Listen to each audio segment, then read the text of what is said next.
Here we have a subtraction problem that involves mixed numbers, fractions, and fractions with different denominators. To solve this one, there's quite a few steps, so I wrote down what I'm going to plan to do here. The first step is to make the fractions have the same denominator. The second is to rewrite the mixed number so that the fractions can be subtracted easily.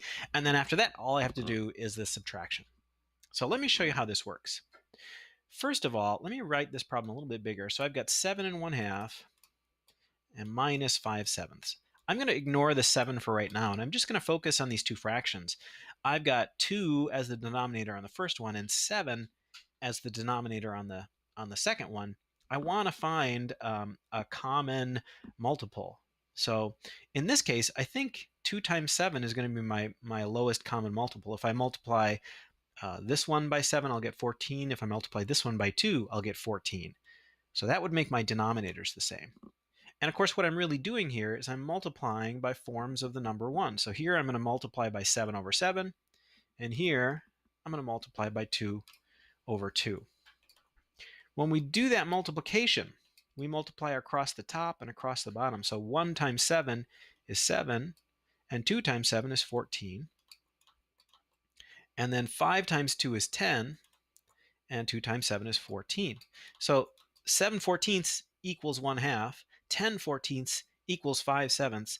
Now I've got the same fractions, but with common denominators. I'm going to put my 7 back, and I'm put my subtraction sign back.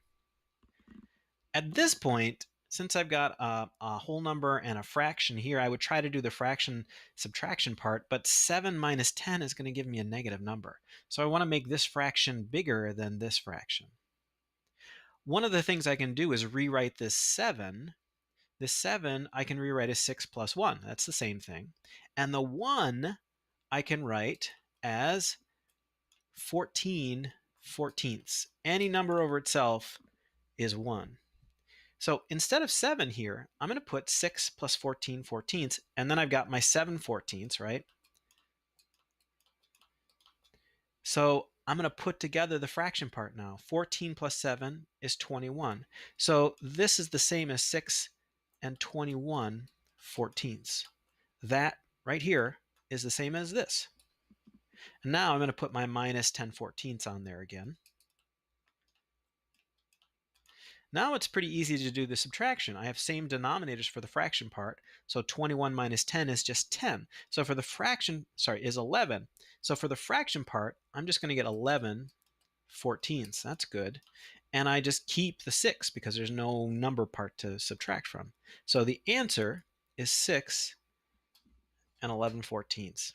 So that was a lot of steps. What we did was we multiplied by some forms of 1 to get a common denominator, in this case 14ths.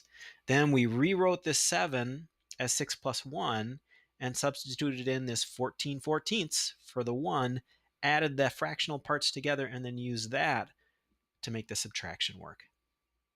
So that's a little bit of work with subtracting mixed numbers when they don't have the same denominators.